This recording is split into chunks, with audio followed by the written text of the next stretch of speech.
Hello दोस्तों, मैं हूं अंशिका और आप हैं हमारे साथ हमारे YouTube channel target exam only पर, जहां पर हम फ्री बैच चला रहे हैं। और हमारे फ्री बैच का टारगेट है आपको 90% प्लस मार्क्स लाने का। ठीक है, हमारा टारगेट क्या है? आपको 90% प्लस मार्क्स लाने का। आप हमारे चैनल को शेयर कर दीजिए और सब्सक्राइब कर लीजिए और अपने बेल आइकन को प्रेस कर दीजिए ताकि आपको हमारा नोटिफिकेशन मिल जाए टाइम टू टाइम हमारी क्लासेस का। आइए, डीएलएड सेकेंड सेमेस्टर के यहाँ पर द्वितीय प्रश्न पत्र की तैयारी करा रही हूँ और इसके विषय का नाम है प्रारंभिक शिक्षा के नवीन प्रयास। प्रारंभिक शिक्षा के नवीन प्रयास। इसमें मैं आपको अपनी फर्स्ट यूनिट कंप्लीट करा चुकी हूँ। कौन सी यूनिट? फर्स्ट यूनिट कंप्लीट हो चुकी है। ठीक है, यहाँ पर मैं आपको सेकंड यूनिट करा रही हूँ। ये सेकंड यूनिट थर्ड पार्ट है, ये सेकंड यूनिट का। आइए हम इसके थर्ड पार्ट में देखते हैं क्या है। इस यूनिट का नाम है प्रारंभिक शिक्षा के संदर्भ में गठित आयोग एवं समितियाँ। प्रारंभिक शिक्षा के संदर्भ में गठित आयोग एवं समितियाँ। इसमें मैं आज आपको लेके आई हूँ बुड का घोषणा पत्र। क्या लेके आई हूँ? बुड का घोषणा पत्र। मैकाले की शिक्षा नीति वगैरह करी थी। आज हम बुड के घोषणा पत्र और बुड के बारे में पूरा डिटेल में जानेंगे। इसे मैं आपको क्वेश्चंस वाइज बताऊंगी और ये क्वेश्चंस डीएलएड में बहुत इंपॉर्टेंट है। क्या है? बहुत इंपॉर्टेंट है। ये आपके लिए टेट सी टेट और यूपी टेट सभी के लिए इंपॉर्टेंट है, क्योंकि इसमें से मैकाले हो गया, वुडवर्थ हो गया, कर्जन वगैरह हो गए, इन उसमें से शिक्षा नीतियाँ या टेट्स वगैरह पूछी जा सकती है। इनका घोषणा पत्र पूछा जा सकता है और इन्होंने क्या क्या हमारे भारत में किया है, क्या क्या शिक्षा नई नई नीतियाँ लाए गए हैं। तो यहाँ पर ये इंपॉर्टेंट है हर तरीके से। चलिए हम अपनी क्लास स्टार्ट करते हैं। हम अपना क्वेश्चन पढ़ते हैं। हमारा क्वेश्चन क्या है? 1852 में बुड का घोषणा पत्र क्या था? विस्तार पूर्वक बताइए। क्या है? विस्तार पूर्वक बताइए। ये क्वेश्चन आ चुका है, इसलिए मैं इसको आपको लेके आई हूँ और ये क्वेश्चन पूछा जरूर जाता है। आइए हम अपना आंसर देखते हैं। इसमें आंसर क्या दिया है? घोषणा पत्र बोर्ड ऑफ कंट्रोल के प्रधान कौन थे? चार्ल्स वुड थे। चार्ल्स वुड थे। इनके द्वारा क्या लाया गया? इनके द्वारा वुड का घोषणा पत्र, मतलब घोषणा पत्र इनका लाया गया। ये घोषणा पत्र कब जारी किया गया? ये किया गया हमारा 19 जुलाई 1854 को। 19 जुलाई 1854 को किया गया। इस घोषणा पत्र में भारतीय शिक्षा पर एक व्यापक योजना प्रस्तुत की गई। इसमें क्या कहा? शिक्षा पर एक व्यापक योजना प्रस्तुत की गई थी, जिसे बुड का डिस्पैच कहा जाता है। इसे हम क्या कहते हैं? डिस्पैच। बुड का डिस्पैच भी कहा जाता है इसे। ठीक है, आइए इसमें आगे देखते हैं। 100 अनुच्छेदों वाले इस प्रस्ताव में शिक्षा के उद्देश्य, माध्यम, सुधारों आदि पर विचार किया गया था। बुड डिस्पैच आयोग कमीशन भारत में अंग्रेजी शिक्षा और महिला शिक्षा के प्रसार के उद्देश्य से लाया गया था। किस उद्देश्य से लाया गया? ये लाया गया था अंग्रेजी शिक्षा सिखाने के और महिला शिक्षा के प्रचार प्रसार के उद्देश्य से ये लाया गया था। अब वर्ष 1854 में इस आयोग को सर चार्ल्स वुड की अध्यक्षता में गठित किया गया था। किसकी अध्यक्षता में ये गठित किया गया था? ये किया गया था सर चार्ल्स वुड की अध्यक्षता में गठित किया गया था। इस प्रणाली के तहत समृद्ध निजी स्कूलों को सहायता में अनुदान दिया जाना चाहिए। इसका ये क्या थी? इस घोषणा पत्र की ये एक शर्त थी। देखते हैं इसमें फर्स्ट इंपॉर्टेंट पॉइंट क्या दिया है। ब्रिटिश संसद की पहली आधिकारिक सरकारी योजना थी। ये क्या थी? ब्रिटिश संसद की पहली आधिकारिक सरकारी योजना थी। ये इंपॉर्टेंट है आपका, ये आपको एक नंबर में पूछा जा सकता है। आइए इसका नेक्स्ट पॉइंट क्या है देखते हैं। इस घोषणा पत्र को भारतीय शिक्षा का मैग्ना कार्टा कहा जाता है। इसको क्या कहा जाता है? भारतीय शिक्षा का मैग्ना कार्टा कहा जाता है। आइए हम इससे रिलेटेड कुछ और देखते हैं। इसी ने भारतीय शिक्षा को एक संरचनात्मक ढांचा प्रस्तुत किया, जिसकी मुख्य बातें निम्न है। ठीक है, ये हमारी मुख्य बातें हैं इसके घोषणा पत्र की। इसमें पहला पॉइंट क्या है? इसमें पहला पॉइंट है भारतीय शिक्षा अंग्रेजी और विदेशी भाषाओं के माध्यम से प्रदान की जाए। भारतीय शिक्षा अंग्रेजी और विदेशी भाषाओं के माध्यम से प्रदान की जाए। और इसका सेकंड पॉइंट क्या था? इसका सेकंड पॉइंट था प्राथमिक शिक्षा व्यवहारिक होनी चाहिए। प्राथमिक शिक्षा जो थी वो कैसी होनी चाहिए? व्यवहारिक होनी चाहिए। इसमें क्या कैसे ऊपर लाएंगे? इसमें पहला क्रम में क्या रखा था? इसमें कहा गया था कि देसी प्राथमिक पाठशालाएं खोली जाएं। ठीक है, और मिडिल स्कूल खोले जाएं, फिर हाई स्कूल करे बच्चा, फिर महाविद्यालय हो, फिर उसके बाद विश्वविद्यालय हो। ठीक है, ये इसका क्रम क्या है? नीचे से ऊपर की तरफ है। आइए हम आगे देखते हैं। यहाँ पर हमारा बुड के घोषणा पत्र के बारे में जो भी बातें थी वो मैंने आपको बता दी और यहाँ पर ये क्वेश्चन कंप्लीट हो गया। हम क्वेश्चन की तरफ चलते हैं।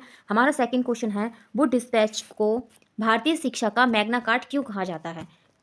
और ये क्यों कहा जाता है, आइए हम इसके बारे में जानते हैं। वुड डिस्पैच की शुरुआत चार्ल्स वुड ने 1854 में की थी। कब की थी? 1854 में की गई थी। 1854 में की गई थी। इससे भारत में अंग्रेजी शिक्षा का मैग्ना कार्टा के रूप में जाना जाता है।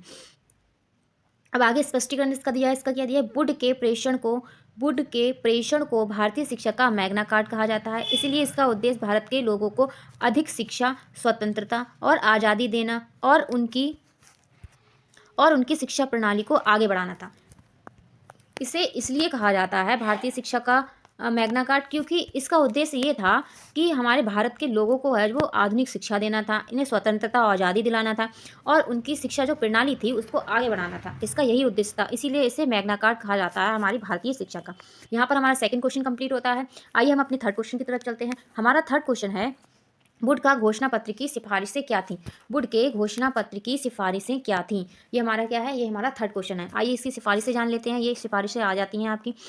चलिए हम यहाँ पर अपना क्वेश्चन अब आंसर देखते हैं। इसका क्या है? हमारा आंसर क्या है? शिक्षण की भाषा, प्राथमिक विद्यालयों में स्थायी भाषा का प्रयोग किया जाना चाहिए।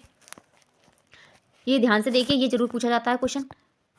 प्राथमिक विद्यालयों में स्थायी भाषा का प्रयोग किया जाना चाहिए और माध्यमिक विद्यालयों में अंग्रेजी और स्थानीय भाषा दोनों का प्रयोग किया जाना चाहिए तथा महाविद्यालय में अंग्रेजी का प्रयोग किया जाना चाहिए। इसमें डिवाइड कर दिया इसने हमारे जो शिक्षण की भाषा थी। उसने बताया कि प्राथमिक शिक्षा जो थी वो स्थानीय भाषा में हो, माध्यमिक अंग्रेजी और स्थानीय भाषा में हो, और जो महाविद्यालय और विश्वविद्यालय वगैरह हैं वो अंग्रेजी भाषा में होना चाहिए। आइए इसमें हम इसका फर्स्ट पॉइंट देखते हैं। इसने इस घोषणा पत्र में क्या कहा था? इसमें कहा गया था महिलाओं के लिए शिक्षा। इसमें पहला पॉइंट क्या किस पे जोर दिया गया था? इसमें दिया गया था महिलाओं के लिए शिक्षा के लिए, महिला शिक्षा पर जोर दिया गया था, ठीक है। और सेकंड इसमें क्या था? व्यावसायिक शिक्षा पर इसमें जोर दिया गया था। और थर्ड देखते हैं, थर्ड इसमें है अनुदान सहायता, निजी उद्यम को प्रोत्साहित करने के लिए अनुदान सहायता की प्रणाली की सिफारिश की गई थी। इसमें कहा गया जो है अनुदान दिया जाए, जो निजी हैं, जो उद्योग निजी चला रहे हैं, उनके लिए हम क्या कर सकते हैं? एक अनुदान दे के सहायता दे सकते हैं। और फोर्थ क्या था इसमें? फोर्थ था विश्वविद्यालय। इसने क्या बहुत सारे विश्वविद्यालय खोले अपने टाइम में। तो इसमें कौन कौन सा विश्वविद्यालय कहाँ कहाँ खोला गया था? इसमें खोला गया था कलकत्ता में, मुंबई और मद्रास में, प्रेसिडेंशियल शहरों में विश्वविद्यालय स्थापित किए गए। ये आपका इंपॉर्टेंट है, ये पूछा जा सकता है कि विश्वविद्यालयों की स्थापना जो है वो किसके घोषणा पत्र के द्वारा की गई थी या किसके घोषणा पत्र की सिफारिश थी। तो आपको यहाँ पर बताना पड़ेगा वुड का डिस्पैच या वुड के घोषणा पत्र में है। आइए यहाँ पर हमारा थर्ड क्वेश्चन कंप्लीट होता है। हम अपने फोर्थ क्वेश्चन की तरफ चलते हैं। हमारा फोर्थ क्वेश्चन क्या है? हमारा फोर्थ क्वेश्चन है, वुड के घोषणा पत्र का उद्देश्य क्या थे? अब यहाँ पर हमें इसके उद्देश्य देखते हैं, ठीक है। आप हमारे यूट्यूब चैनल को सब्सक्राइब कर लीजिए और इसे शेयर कर लीजिए ताकि औरों तक ये क्लासेस पहुंच सके और वो भी अच्छे मार्क्स ला सकें। और हमारा फोर्थ क्वेश्चन दिया है, वुड का घोषणा पत्र के क्या उद्देश्य थे? वुड के घोषणा पत्र के क्या उद्देश्य थे? यहाँ पर हम देखते हैं इसका पहला उद्देश्य था अंग्रेजी भाषा सिखाने पर प्रयास किया गया था। इसके वुड के जो घोषणा पत्र था, इसका उद्देश्य था कि अंग्रेजी भाषा सिखाने का, कि भारतीयों को अंग्रेजी भाषा सिखा दी जाए, उन्हें पूरा का पूरा अंग्रेज बना दिया जाए। वो रंग रूप से तो हिंदुस्तानी हो लेकिन वो दिमाग और बुद्धि से क्या हो? अंग्रेज हों। इसका ये उद्देश्य था। और सेकंड उद्देश्य देखते हैं क्या था। इसका सेकंड उद्देश्य था कंपनी के प्रशासन में काम करने के लिए अंग्रेजी बोलने वाले। इसका उद्देश्य था कि जो कंपनी का प्रशासन है उसमें जो काम करने वाले वर्कर्स थे, जो भारतीय थे, वो क्या करें? इंग्लिश बोलने वाले बन जाएं। क्या बन जाएं? इंग्लिश बोलने वाले बन जाएं। मैंने आपको बताया नहीं अभी, ये चाहता था कि वो रंग रूप से तो भारतीय हों, लेकिन अपनी बुद्धि से और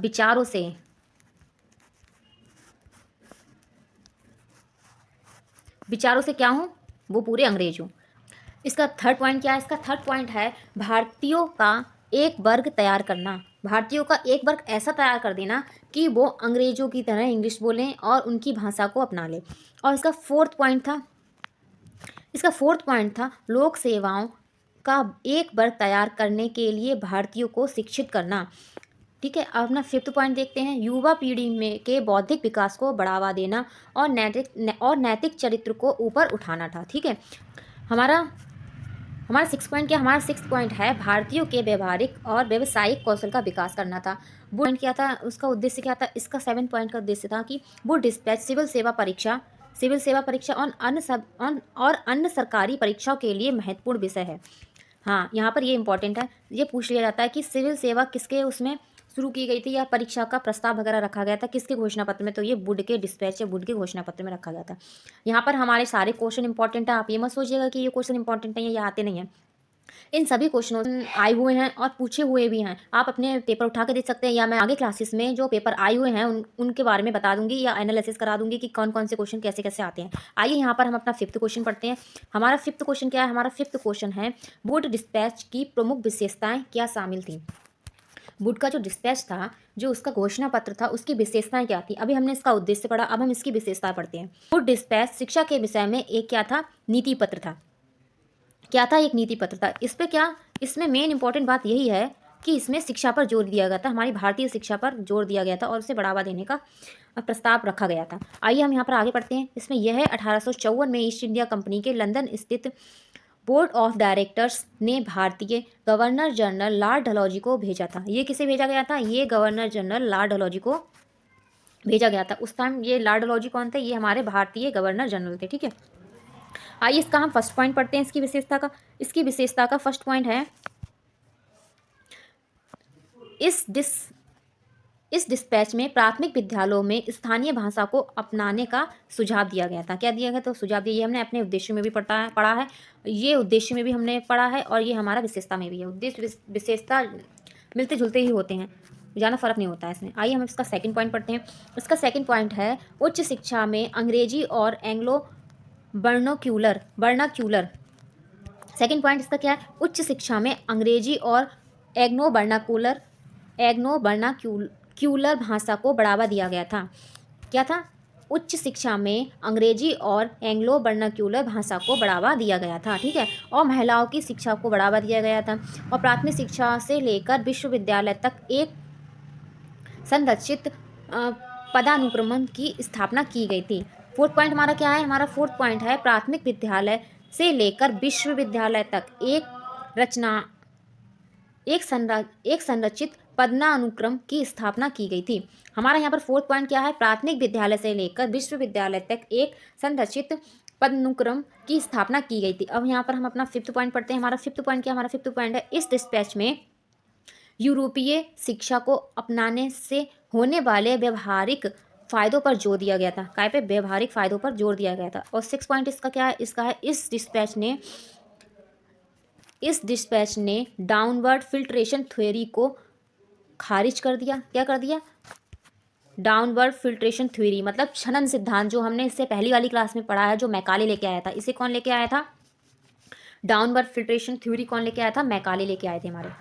ये हम अपनी इससे पहले वाली क्लास में पढ़ चुके हैं। ठीक है, इसको क्या कर दिया? इसको खारिज कर दिया इसने। ठीक है, इस डिस्पैच में सहायता अनुदान देने पर बल दिया गया था। काय पे बल दिया गया था? कि यहाँ पर की सहायता जिनको ज़रूरत है, निजी संस्था वगैरह हैं, उद्यान वगैरह हैं, उनके लिए क्या अनुदान दिया जाए और उसको आगे बढ़ाया जाए। यहाँ पर हमारे इसके वुड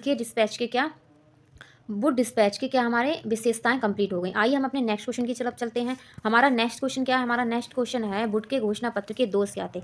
अब यहाँ पर अगर इसके बहुत सारे गुण हैं तो इसके दोष भी हैं, क्योंकि अंग्रेज कोई ऐसी शिक्षा नीति ले आए जिसमें उनका फ़ायदा ना हो, तो वो अंग्रेज ही नहीं है। ठीक है, आइए यहाँ पर हम देखते हैं इसमें पहला दोष क्या था। इसमें पहला दोष था, शिक्षा का संपूर्ण जिम्मेदारी सरकार को सौंपकर शिक्षा को पूर्णतः राज्य के अधीन करके उस पर नौकरशाही का आधिपत्य स्थापित कर दिया गया। क्या कर दिया गया? उस पर नौकरशाही का आधिपत्य स्थापित कर दिया था। अंग्रेज यही चाहते थे, हम भारतीयों को केवल नौकर और हमसे गुलामी कराना चाहते थे। इसका सेकंड दोष क्या था? इसका सेकंड दोष था, भारतीयों को इस उद्देश्य से शिक्षा देने का सुझाव था जिससे वे ब्रिटिश शासन को मजबूती प्रदान करें और सरकार को सहयोग दे सकें। मैंने कहा था आपसे आगे ऊपर क्लास में कि उनका उद्देश्य ही यह था कि केवल उनके ब्रिटिश शासन में फ़ायदा हो, इसीलिए वो ये डिस्पैच लेके आए थे, इसीलिए मैकाले छनन सिद्धांत लेके आया था। इन्होंने जितनी भी अंग्रेज के टाइम में जितनी भी नीतियाँ आई हैं हमारे भारतीयों के, मतलब कि भले ही उन्हें कहा जाए कि वो अच्छी थी, लेकिन वो लेके इसी हिसाब से आए थे कि भारतीयों को बस एक नौकरशाही बना सकें। हम इसमें अब अपना थर्ड पॉइंट पढ़ते हैं। हमारा थर्ड पॉइंट है, भारतीय भाषाओं को शिक्षा के माध्यम के रूप में आंशिक रूप से स्वीकार तो किया गया। क्या किया गया? आंशिक रूप से स्वीकार तो किया गया, लेकिन अंग्रेजी फिर भी क्या है? अंग्रेजी फिर भी शिक्षा का माध्यम बनी रही और देसी भाषाएं जो थी वो लुप्त हो गई। आज भी यही है। आप देखिए, अगर कोई बच्चा हिंदी बोलता है, शुद्ध हिंदी बोलता है, तो उसे गँवार कहा जाता है या उसे कोई वैल्यू नहीं दी जाती है। अगर वो इंग्लिश में बात करता है, इंग्लिश भाषा में, तो समझते हैं ये बहुत ही पढ़ा लिखा है। तो यहीं पर कहा गया कि हमारी देसी भाषाएं जो थी वो विलुप्त हो गई, उनको एकदम ख़त्म कर दिया गया। आइए यहाँ पर हम फोर्थ पॉइंट अपना पढ़ते हैं। हमारा फोर्थ पॉइंट है, भारतीयों को व्यावसायिक शिक्षा देने का मुख्य उद्देश्य भारतीयों को सरकार का स्वामी भक्त सेवक बनाना था। क्या? नौकर या गुलामी बनाना था। और इसमें भारतीयों को विशेष लाभ ना पहुंचा। इससे भारतीयों को कोई लाभ ही नहीं पहुंचा। उनकी जो अपनी भाषा थी वो भी विलुप्त हो गई। ना वो अंग्रेजी सीख पाए, ना वो हिंदी सीख पाए, ना कोई अपनी स्थानीय भाषा सीख पाए। यहाँ पर ये हमारे सारे क्वेश्चंस बुट के घोषणा पत्र से सारे क्वेश्चंस रिलेटिव जो भी थे मैंने आपको करा दिए हैं। उम्मीद है आपको क्लास पसंद आई होगी। और यहाँ पर हम एक पॉइंट और देखते हैं जो इम्पोर्टेंट है, ये है। यहाँ पर क्या दिया? यहाँ पर दिया है श्री जेम्स ने इस घोषणा पत्र को भारतीय शिक्षा का महाअधिकार पत्र कहा है। ये आपको पूछा जा सकता है कि महाअधिकार पत्र किसने कहा है, तो ये कौन है? श्री जेम्स ने कहा है। किसने कहा है? श्री जेम्स ने कहा है। आइए आगे पढ़ते हैं। आगे इन्होंने क्या आइए यहाँ पर हम देखते हैं ये पॉइंट क्या दिया हुआ है। ये इंपॉर्टेंट पॉइंट है। श्री जेम्स ने इस घोषणा पत्र को भारतीय शिक्षा का महाअधिकार पत्र कहा है। भारतीय शिक्षा में जो इससे पूर्व हुआ वह उसकी ओर संकेत करता है, और जो इसके उपरांत हुआ वह इसी से निकला है। ठीक है, इन्होंने क्या कहा है? इस घोषणा पत्र को भारतीय शिक्षा का महाअधिकार पत्र कहा जाता है। भारतीय शिक्षा में जो इससे पूर्व हुआ वह इसकी ओर संकेत करता है, और जो इसके उपरांत हुआ वह इसी से निकला है। ठीक है, यहाँ पर हमारी कंप्लीट हो गई क्लास है। ये हमारा बोर्ड का डिस्पैच कंप्लीट हो गया। हमने मैकाले की भी इससे पहले वाली क्लास में कंप्लीट कर ली है। आप हमारी प्लेलिस्ट में जाके हमारी सारी क्लासेस देख सकते हैं। आपको हमारा फ्री टारगेट बैच कैसा लगता है, आप हमें कमेंट कीजिए। अपने बेल आइकन को प्रेस कर लीजिए ताकि आपको हमारी सारी क्लासेस मिल पाएँ और आप अच्छे से प्रिपरेशन कर सकें अपने DLED सेकेंड सेमेस्टर की। धन्यवाद।